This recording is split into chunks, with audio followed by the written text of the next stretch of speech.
क्या ईरान ने अमेरिका के कतर में एयर बेसिस पर हमला करके अपना बदला पूरा कर दिया है?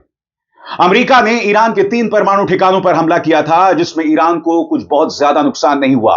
और देर रात, जैसा कि आप इन तस्वीरों में देख सकते हैं, ईरान ने कतर में मौजूद अमेरिका के अल उदैद एयर बेस पर हमला किया। आसमान में आप देख सकते हैं किस तरह से उसकी मिसाइलें यहां पर दिखाई दे रही हैं। और इस हमले के ठीक बाद डोनाल्ड ट्रंप सामने आते हैं और युद्ध विराम की घोषणा कर देते हैं। इस बात का ऐलान करते हैं कि मुझे खुशी हो रही है इस बात को लेकर कि दोनों देशों के बीच युद्ध विराम की घोषणा हो गई है। इससे पहले कि मैं तमाम मुद्दों की चर्चा करूं दोस्तों, मैं आपका ध्यान खींचना चाहूंगा ईरानी सुप्रीम लीडर खामेनी के सबसे ताजा बयान की तरफ, जिसमें वो कह रहे हैं कि ईरान वो देश है जो कभी झुकता नहीं। उनके बयान पर गौर किया जाए दोस्तों, आपकी स्क्रीन पर उनका यह बयान। जो लोग ईरानी लोगों और उनके इतिहास को जानते हैं, वो ये भी जानते हैं कि ईरान की जनता कभी झुकने वाली नहीं है। तो एक बार फिर उस नजारे को देखते हैं दोस्तों, जब कतर के आसमान पर ईरानी मिसाइल थर्रा रही थी दोस्तों, और अमेरिका के अल उदैद एयरबेस पर हमला किया गया।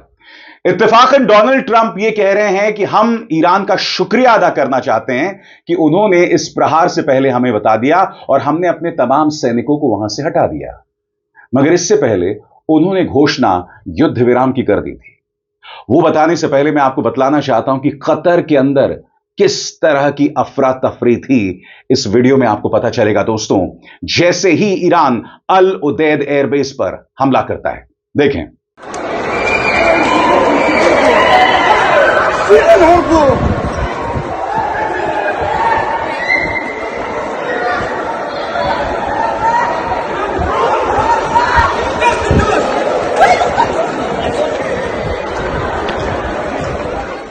इस हमले के ठीक बाद डोनाल्ड ट्रंप जो है वो ये ऐलान करते हैं, जिसमें वो ईरान और इस्राएल में युद्ध विराम की घोषणा कर देते हैं। इससे पहले कि मैं पढ़ूं आपके सामने उन्होंने क्या कहा, कभी कभी मुझे लगता है कि डोनाल्ड ट्रंप एक सुलझे हुए, एक परिपक्व यानी मैच्योर आदमी नहीं है। वो एक मैन चाइल्ड हैं, यानी कि एक बुजुर्ग, एक वयस्क के जिस्म में फंसा हुआ एक छोटा सा बच्चा, जो कभी हमला कर देता है, कभी कहता है कि मैं ईरान को नेस्तनाबूद कर दूंगा, कभी कहता है कि मैं उसे दुनिया के नक्शे से हटा दूंगा, और फिर वो इस तरह से युद्ध विराम की घोषणा कर देते हैं। यह अमेरिका का दुर्भाग्य है दोस्तों कि डोनाल्ड ट्रंप जैसा शख्स उनका राष्ट्रपति है। बहरहाल, मैं आपको बतलाना चाहता हूं कि उन्होंने क्या ऐलान किया है, और हां, मैं आपको बताऊंगा कि क्या कह रहे हैं ईरानी विदेश मंत्री। उनके शब्दों में, इस वक्त हम युद्ध विराम पर एतबार नहीं कर रहे हैं, हम इस्राएल की तरफ से देखेंगे। अगर इस्राएल बाज आएगा तब जाकर हम युद्ध विराम की घोषणा करेंगे।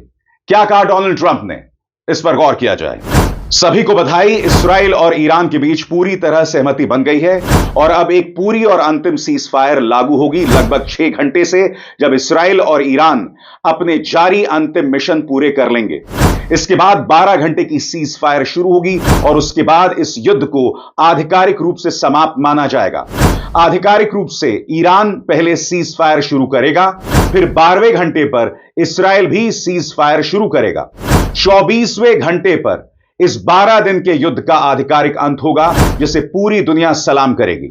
हर सीज फायर के दौरान दोनों पक्ष शांतिपूर्ण और सम्मानजनक रवैया अपनाएंगे, यह मानते हुए कि सब कुछ सही तरीके से होगा। मैं इस्राएल और ईरान दोनों देशों को इस युद्ध को खत्म करने की हिम्मत, धैर्य और समझदारी के लिए बधाई देना चाहता हूं। इस युद्ध को हम 12 दिन का युद्ध कह सकते हैं। यह ऐसा युद्ध था जो सालों तक चल सकता था और पूरे मिडिल ईस्ट को तबाह कर सकता था, लेकिन ऐसा हुआ नहीं और अब कभी नहीं होगा।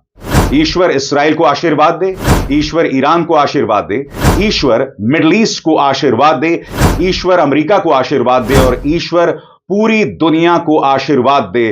डोनाल्ड ट्रंप का यह बयान था।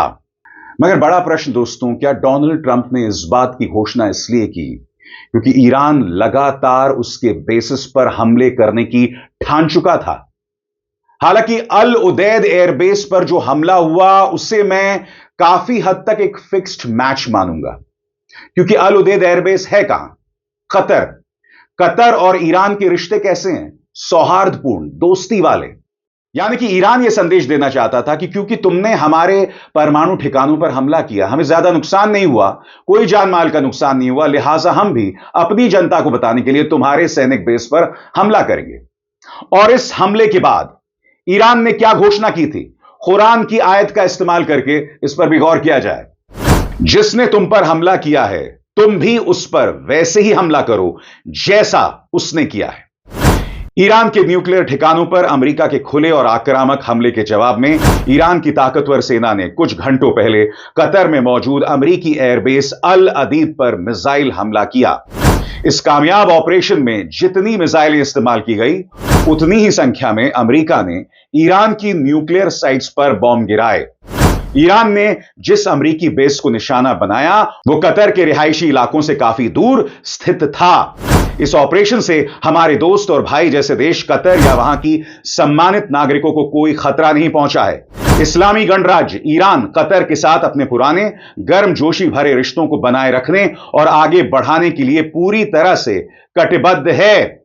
और मैं आपको बतलाना चाहता हूं दोस्तों, अल जजीरा भी इस बारे में कह रहा है। मैं चाहूंगा आप उनकी रिपोर्टर की करीब 1 मिनट की इस बात को सुने। वो बता रही हैं कि कतर को चुना ही इसलिए गया क्योंकि कतर के ईरान के साथ अच्छे रिश्ते हैं।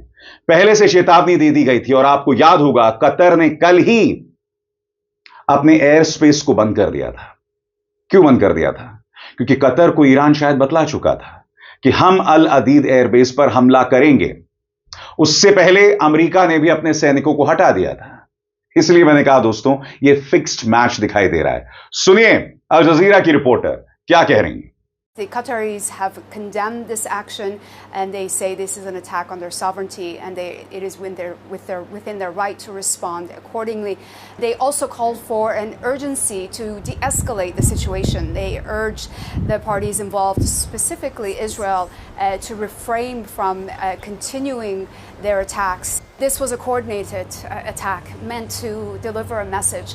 And I think the Qataris, who have had very close diplomatic relationship with Iran, were the obvious choice for the Iranians.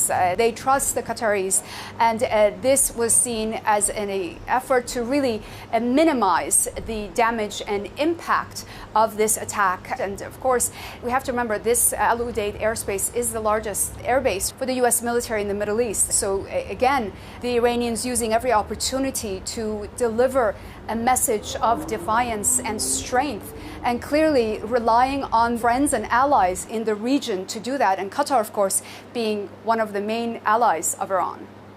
और इस हमले के बाद डोनाल्ड ट्रंप ने क्या कहा, इस पर भी गौर किया जाए क्योंकि इससे बहुत कुछ पता चलता है दोस्तों। The man child president mister Donald Trump, एक ऐसा आदमी जो जिस्म कहने को वयस्क बुजुर्ग का है, मगर अंदर एक इमेच्योर, एक ऐसा आदमी जिसमें समझदारी की सख्त कमी है, एक खतरनाक आदमी जो दुनिया का सबसे ताकतवर आदमी है। सुनिए उन्होंने क्या कहा। ट्रंप ने सोशल मीडिया पर लिखा, मुझे बताते हुए खुशी हो रही है कि किसी भी अमेरिकी को कोई नुकसान नहीं हुआ है और जमीन पर भी बहुत मामूली नुकसान हुआ है। मैं ईरान को शुक्रिया अदा कहना चाहता हूं कि उन्होंने पहले से हमें अलर्ट कर दिया था, जिसकी वजह से किसी की जान नहीं गई और कोई घायल नहीं हुआ। शायद अब ईरान शांति और मेलजोल की तरफ बढ़ सकता है और मैं इस्राएल को भी पूरे जोश से ऐसा ही करने के लिए प्रोत्साहित करूंगा। और आगे बढ़ने से पहले एक जरूरी संदेश, मेरे कार्यक्रमों के लिए आप नोटिफिकेशन का इंतजार मत कीजिए। मेरे चैनल में जाइए और खुद जाकर कार्यक्रम देखिए और रहिए अपडेटेड। और हां, ज्वाइन कीजिए मेरा चैनल। देखिए यह जरूरी संदेश। स्वतंत्र और आजाद पत्रकारिता का समर्थन कीजिए, सच में मेरा साथी बनिए। बहुत आसान है दोस्तों, इस ज्वाइन बटन को दबाइए और आपके सामने आएंगे ये 3 विकल्प, इनमें से एक चुनिए और सच के इस सफर में मेरा साथी बनिए। मगर बहुत जरूरी हो जाता है कि हम इस मुद्दे पर जानें, ईरान क्या सोच रहा है। ईरान की निगाह इस्राएल पर है और ईरान कह रहा है कि हम इस युद्ध विराम को इस वक्त नहीं मान रहे हैं। क्यों? क्योंकि हम देखना चाहेंगे कि इस्राएल किस तरह का रवैया अपनाता है। आपको याद होगा दोस्तों, ऑपरेशन सिंदूर जब हुआ था, युद्ध विराम की घोषणा कर दी गई थी, मगर आपको याद होगा उसी रात पाकिस्तान ने कश्मीर पर हमले किए थे, श्रीनगर पर हमले किए थे। कहीं ना कहीं ईरान भी पाकिस्तान जैसा है, इन दोनों में कोई फर्क नहीं है। और इसके लिए मैं आपका ध्यान खींचना चाहूंगा क्या कह रहे हैं ईरानी विदेश मंत्री अराक्ची। आपकी स्क्रीन पर उनका ये ट्वीट आप देख रहे हैं, जिसका मैं हिंदी में अनुवाद कर रहा हूं। ईरान के विदेश मंत्री अब्बास अराक्ची का कहना है कि सीज फायर को लेकर कोई औपचारिक समझौता नहीं हुआ है, लेकिन अगर इसराइल अपने गैर कानूनी कार्रवाइयां सुबह 4 बजे तक रोक देता है तो तेहरान भी हमले रोक देगा। यह बयान तब आया है जब अमेरिकी राष्ट्रपति डोनाल्ड ट्रंप ने दावा किया कि इसराइल और ईरान के बीच 12 दिन की जंग खत्म करने के लिए सीज फायर पर सहमति बन गई है। और हुआ भी वही, जैसा कि आप इस मानचित्र में देख रहे हैं। यह जो पूरा लाल हिस्सा है, यह तेल अवीव के आसपास का हिस्सा है जहां पर ईरान ने मिसाइल से हमले किए। यह पूरा रेड हिस्सा जो है वो बतलाता है कि किस तरह से ईरान ने युद्ध विराम के बावजूद इसराइल पर हमले जारी रखे हैं, और इसराइल भी लगभग यही कर रहा है। इजरायली डिफेंस फोर्सेस ने इस बात का ऐलान अपने ऑफिशियल ट्विटर हैंडल पर भी किया। उनके 2 संदेश हैं आपकी स्क्रीन पर। पहला संदेश, for the third time in the last hour Israelis are currently running to shelter due to another missile launch from Iran। यानी कि तीसरी बार, पिछले 1 घंटे में तीसरी बार आम इसराइली जो है वो अपनी जान बचाने के लिए दौड़ रहा है, क्योंकि ईरान एक और मिसाइल हमला कर रहा है। साथ ही इजरायली डिफेंस फोर्सेस ने इस बात का भी ऐलान किया कि सायरन की आवाजें आ रही हैं, क्योंकि ईरान ने एक और मिसाइल हमला कर दिया है।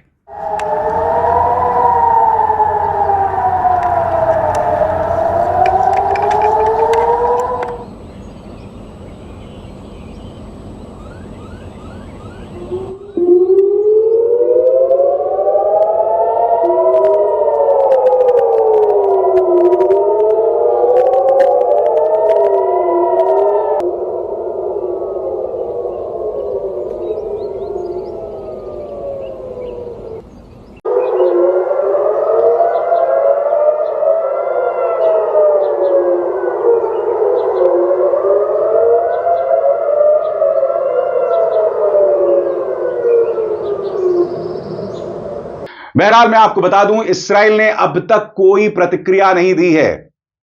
इसीलिए अराक्ची कह रहे हैं कि पहले हम देखना चाहेंगे कि इसराइल क्या करेगा, उसके बाद ही हम कोई कदम उठाएंगे। और इसराइल पर बिल्कुल भी एतबार नहीं किया जा सकता इस संदर्भ में, आप जानते हैं। बड़ा प्रश्न, क्या ईरान इसलिए सहमत हो गया क्योंकि उसकी मिलिट्री ताकत, सैनिक ताकत कम हो रही थी? CIA के पूर्व निदेशक लियोन पैनेटा का यह बयान बहुत महत्वपूर्ण है। हालांकि यह बयान पूरी तरह से अमेरिका के लिहाज से है, क्योंकि लियोन पैनेटा जो हैं वो उस वक्त CIA के डायरेक्टर थे जब बराक ओबामा राष्ट्रपति हुआ करते थे। और लियोन पैनेटा क्या कहते हैं, इस पर गौर किया जाए दोस्तों। पूर्व CIA चीफ लियोन पैनेटा, जो ओबामा के वक्त CIA डायरेक्टर और डिफेंस सेक्रेटरी रह चुके हैं, उन्होंने कहा कि ईरान की नर्म प्रतिक्रियाएं दिखाती है कि शायद उनकी जवाब देने की क्षमता काफी हद तक कमजोर हो चुकी है। साथ ही उन्होंने यह भी कहा कि यह एक इशारा हो सकता है कि ईरान अब शायद इस जंग को और ज्यादा नहीं बढ़ाना चाहता, चाहे वो इसराइल के साथ हो या अमेरिका के साथ। आपके जहन में एक सवाल होगा कि जिस अल उदीद अमेरिकी सैनिक बेस पर ईरान ने हमला किया, उसके मायने क्या हैं? वहां आमतौर पर कितने सैनिक होते हैं? और इस बात की जानकारी खुद ट्रंप ने दी, जो मैं आपको बताना चाहता हूं, जिससे आपको काफी कुछ पता चलेगा कि यह बेस सांकेतिक तौर पर, प्रतीकात्मक तौर पर, सिंबॉलिकली कितना इंपॉर्टेंट, कितना महत्वपूर्ण है। गौर करें, ट्रंप ने बताया कि ईरान ने उस बेस पर 14 मिसाइलें दागी, जो एक बड़ा ठिकाना था, और वहां अमेरिका की सेंट्रल कमांड का फॉरवर्ड हेडक्वार्टर्स मौजूद है। यह बेस ईरान और अफगानिस्तान की जंग के दौरान अमेरिका का एक अहम ऑपरेशन पॉइंट था।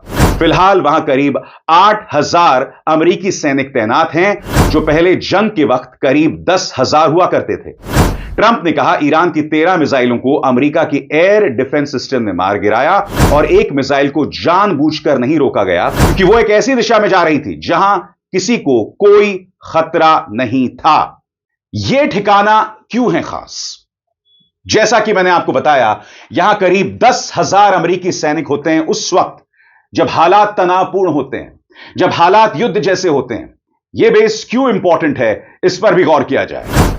कतर की राजधानी दोहा के करीब मौजूद अल उदैद एयरबेस मध्य पूर्व में अमेरिकी सेंट्रल कमांड के एयर ऑपरेशंस का मुख्यालय है। इसमें करीब 8,000 अमेरिकी सैनिक मौजूद होते हैं। इस एयरबेस के जरिए ब्रिटेन के सैनिकों का भी रोटेशन होता है। मौजूदा समय में यह एयरबेस इराक में अमेरिकी अभियानियों के लिए हेडक्वार्टर का काम करती है और यह इलाके में अमेरिकी साजो सामान का केंद्र भी है। इस एयरबेस में खाड़ी के क्षेत्र की सबसे लंबी एयर लैंडिंग स्ट्रिप भी है। कतर ने अमेरिका को साल 2000 में यह एयरबेस दी थी। साल 2000 यानी 25 साल हो चुके हैं इस एयरबेस को, और यह कतर ने अमेरिका को तोहफे के तौर पर दिया था। यह है इसके मायने, और इसीलिए ईरान ने इस पर हमला किया था, जहां पर बहुत ज्यादा नुकसान नहीं हुआ है। मगर एक और खबर है जिस पर गौर किया जाना चाहिए। इराक के एक एयर बेस पर हमला हुआ है। अब तक किसी ने इसकी जिम्मेदारी नहीं ली है। ईरान ने इसकी जिम्मेदारी नहीं ली है। ओसेंट डिफेंडर ने दोस्तों यह तस्वीर पेश की है और उसमें वो कह रहे हैं कि इराकी चैनल्स रिपोर्ट कर रहे हैं कि जो इमाम अली एयरबेस है सदर्न इराक में, यहां पर हमला हुआ है और यह एक अमेरिकी एयरबेस है। यह एक अमेरिकी एयरबेस है जिसे इमाम अली एयरबेस कहा जाता है। किसने हमला किया? इस वक्त जब मैं आपसे बात कर रहा हूं तो किसी बड़े न्यूज चैनल ने इसे रिपोर्ट नहीं किया है। मैं स्पष्ट कर दूं, इस बात की पुष्टि नहीं हो सकती, मगर बड़े पैमाने पर इराकी न्यूज चैनल यह रिपोर्ट कर रहे हैं कि इमाम अली एयरबेस, जो कि अमेरिकी सेना का एयरबेस है, वहां पर हमला हुआ है। और इस बारे में मैंने आर्टिफिशियल इंटेलिजेंस ग्रॉक से सवाल किया और उनसे पूछा कि इस खबर की क्या विश्वसनीयता है। तो इसके जवाब में ग्रॉक ने मुझे क्या कहा, क्योंकि देखिए दोस्तों, दावा यह किया जा रहा है कि एक और अमेरिकी एयरबेस पर हमला किया गया है और उसके ठीक बाद डोनाल्ड ट्रंप युद्ध विराम का ऐलान कर देते हैं। कहने का अर्थ साफ है दोस्तों, डोनाल्ड ट्रंप डरे हुए हैं। उन्हें इस बात का डर है कि ईरान और उससे जुड़ी संस्थाएं, उससे जुड़ी प्रॉक्सीज अमेरिकी बेसिस पर हमला कर सकते हैं। तो जैसे मैंने कहा कि मैंने ग्रॉक से सवाल पूछा और ग्रॉक ने क्या जवाब दिया, इस पर गौर किया जाए। मंगलवार 24 जून 2025 को सुबह 7:07 अभी तक ना तो अमेरिका, ना इराक और ना ही ईरान की तरफ से कोई आधिकारिक पुष्टि या ठोस सबूत मिले हैं कि ईरान ने सीधे तौर पर आज इमाम अली एयरबेस पर हमला किया हो। हालांकि उपलब्ध जानकारी और संदर्भ के आधार पर इसे हम थोड़ा सरल भाषा में समझते हैं। पहला, इमाम अली एयरबेस पर रिपोर्टेड घटना। ओसेंट डिफेंडर नाम के एक्स अकाउंट ने 1:08 पर एक पोस्ट में दावा किया कि इराकी चैनल्स के मुताबिक दक्षिणी इराक के धीकार गवर्नरेट में स्थित इमाम अली एयरबेस पर एक और एयर डिफेंस रडार को टारगेट किया गया है। अगर यह सही है तो यह उस रात का चौथा अमेरिकी इराकी सैन्य बेस होगा जिस पर ड्रोन हमला हुआ है और दूसरा एयर डिफेंस रडार जो तबाह किया गया है। उस पोस्ट में एक तस्वीर भी है जिसमें कोई ढांचा नारंगी रोशनी में दिखाई दे रहा है। संभवतः हमला या आग लगने की ओर इशारा कर रहा है, लेकिन सिर्फ तस्वीर से कुछ तय नहीं होता। हालांकि मैं आपको बता दूं दोस्तों, कई जगह पर इमाम अली एयरबेस पर हमले के कई वीडियोस भी तैर रहे हैं। हालांकि ये वीडियो 2020 के भी हो सकते हैं, जब अमेरिकी एयरबेस पर हमला किया गया था और उसमें कई अमेरिकी सैनिक और ब्रितानी सैनिक मारे गए थे। ग्रॉक आगे क्या कहता है, इस पर भी गौर किया जाए। पोस्ट में टुनाइट, आज रात का जिक्र है, जो यूटीसी टाइम के हिसाब से है। इसका मतलब यह है कि यह घटना 23 जून की रात या 24 जून की तड़के घटी होगी।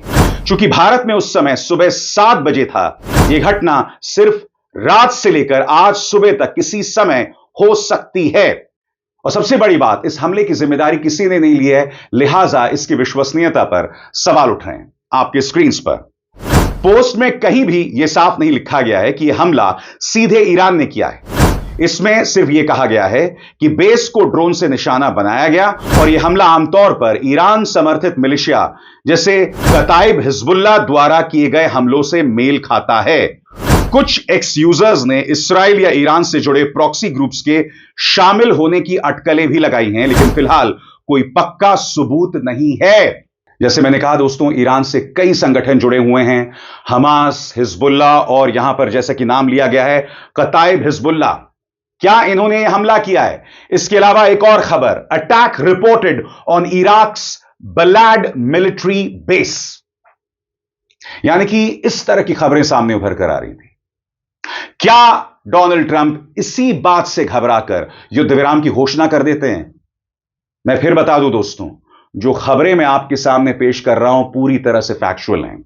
जिन खबरों पर मुझे डाउट है, मैं आर्टिफिशियल इंटेलिजेंस ग्रॉक या परप्लेक्सिटी से उस बारे में सवाल पूछता हूं और तभी आपके सामने जानकारी रखता हूं, और यह बहुत जरूरी भी है दोस्तों। अमेरिका ने जिस तरह से ईरानी न्यूक्लियर बेसिस पर हमला किया ना, उससे परमाणु अप्रसार को लेकर करारा झटका लगा है। सबसे पहले इस खबर पर गौर कीजिए, जैसे ही अमेरिका हमला करता है, IAEA से जो बातचीत हो रही थी ईरान की, उसे ईरान रद्द कर देता है।